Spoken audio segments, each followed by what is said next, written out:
lovely people, my side. I'm so frustrated, guys. Nothing is working. Look at this mess. I'm glad you can't see the table. It's so messy. I spent so much paint. If you're a fluid artist, you know how hard it is to come up with a painting that is not complete coincidence. And if you followed me for a while, you know that that is my intention. Bring intention into fluid art and cell art. So times like these are horrible. It is completely normal that things don't work out. Absolutely fine. And there's gonna be days that are gonna be better. It has nothing to do with inspiration. Sometimes it's the weather, sometimes it's slightly different consistencies. Sometimes it's the moon, sometimes it's the sun. What do I know? All I know is my first painting didn't work. My second one didn't work. The third one didn't work, even though I had a plan, I had an idea, I was inspired. But then just the paint on my table got thicker and thicker. All my little freshly mixed paints started to get harder and goopy.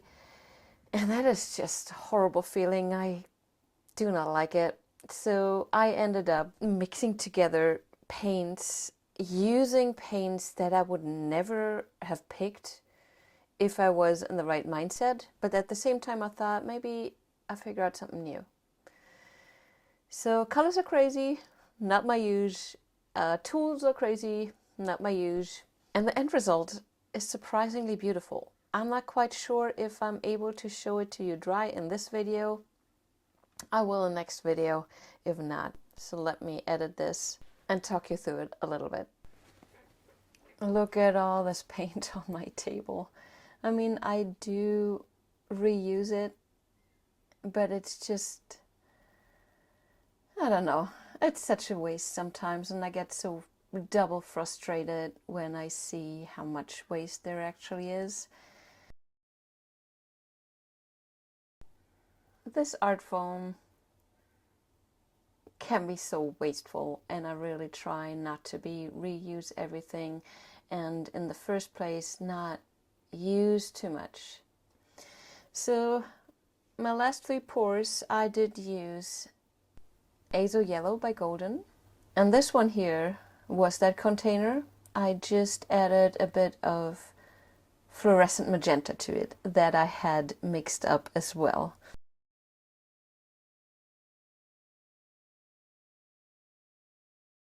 This is nickel azo gold mixed with the same fluorescent magenta, and I found that that makes the just most beautiful red.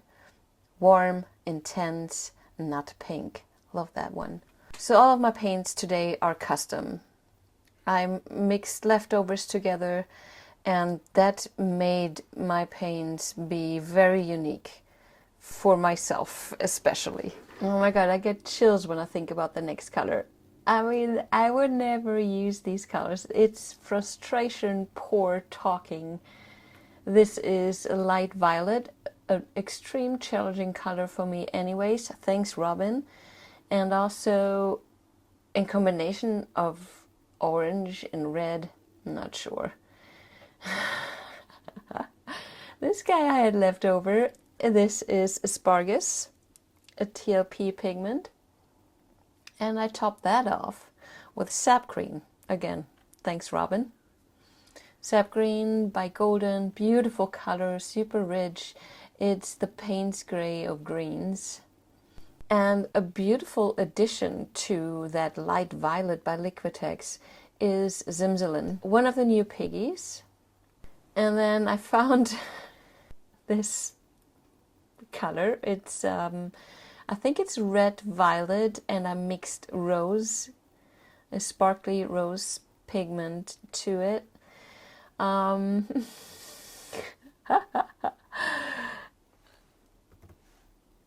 tend to work really quickly when I'm frustrated.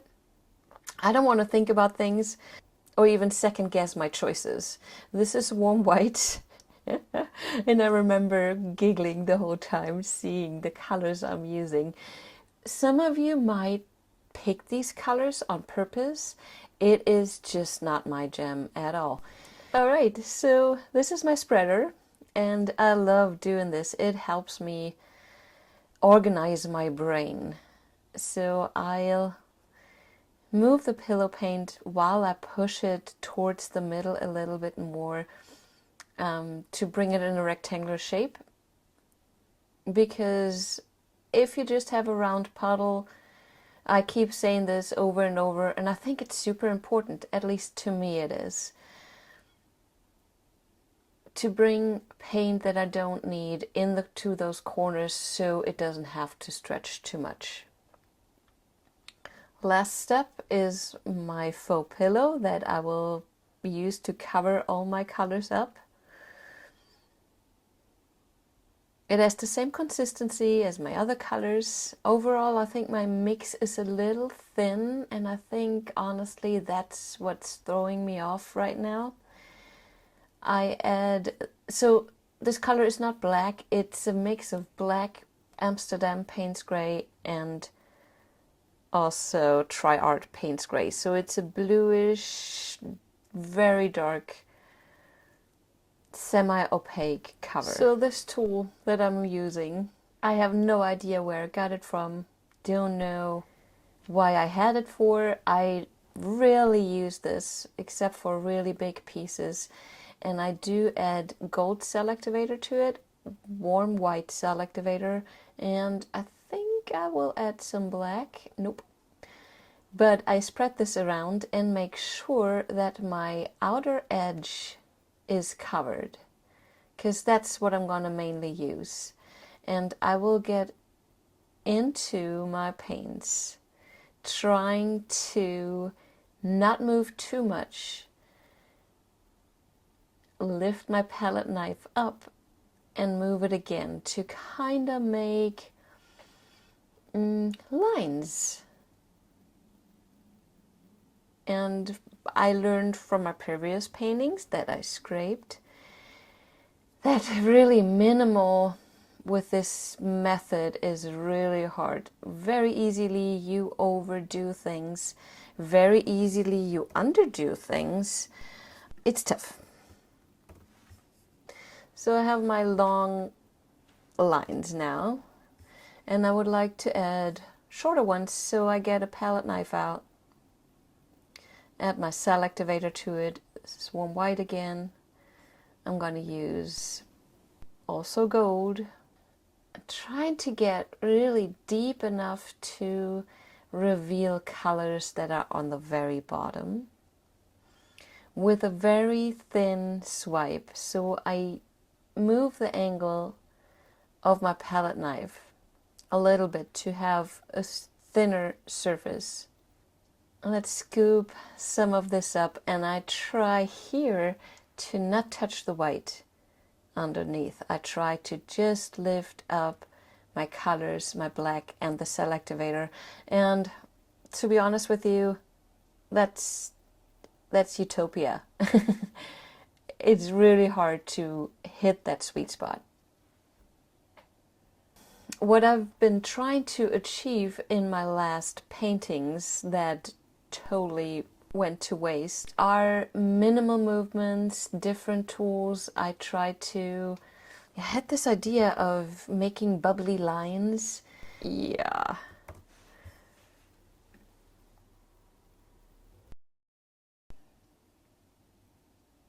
So I really play a lot with this, but try to be minimal.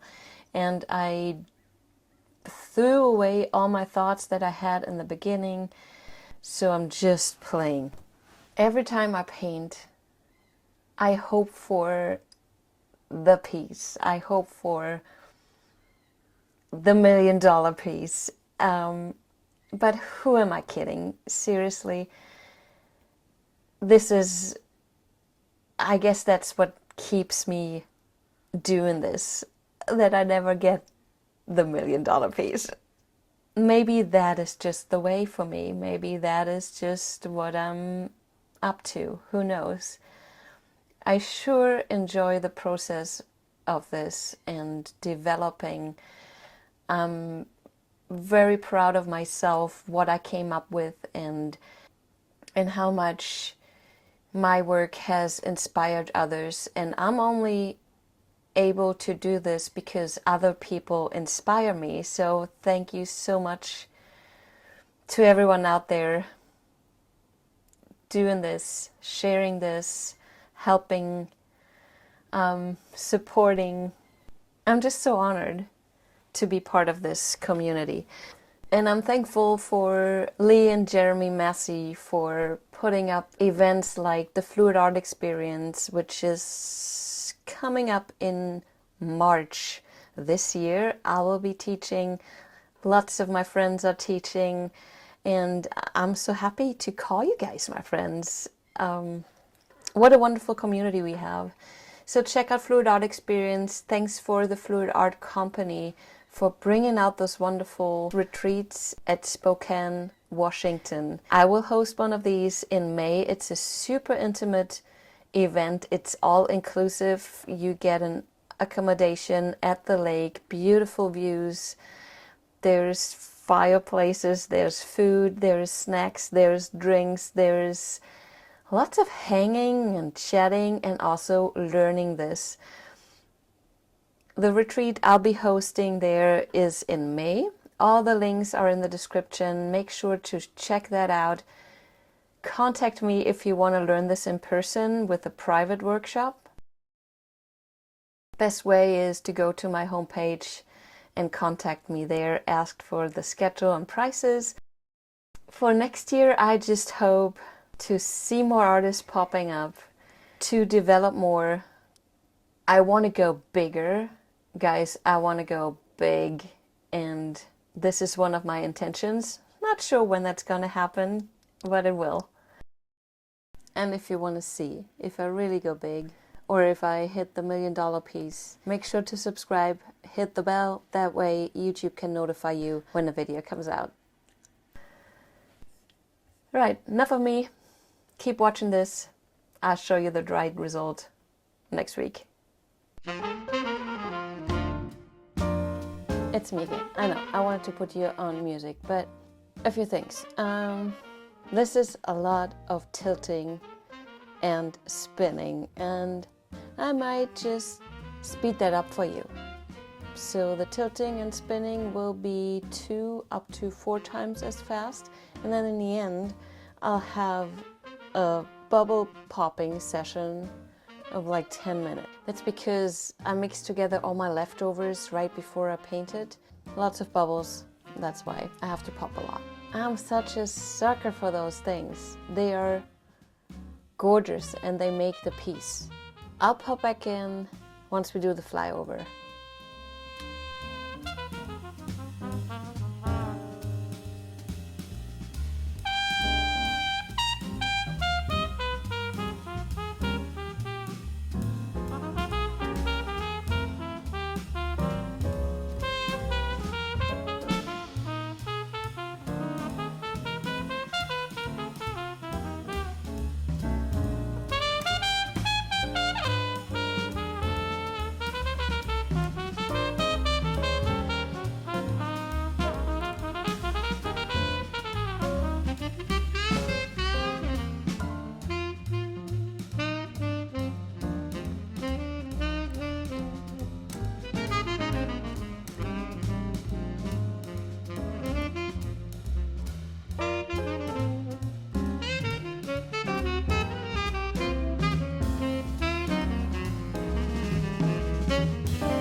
Okay, that was a lot of bubble popping, like I told you, but look at them. All those little confetti popped random colors on top of other random colors. There's still a lot of space feel in this. Lots of flares. And look at this. This must be my favorite spot. That light paint gray, the pink, the red. I just love this. And then again, those little tiny cells. Look at this guy.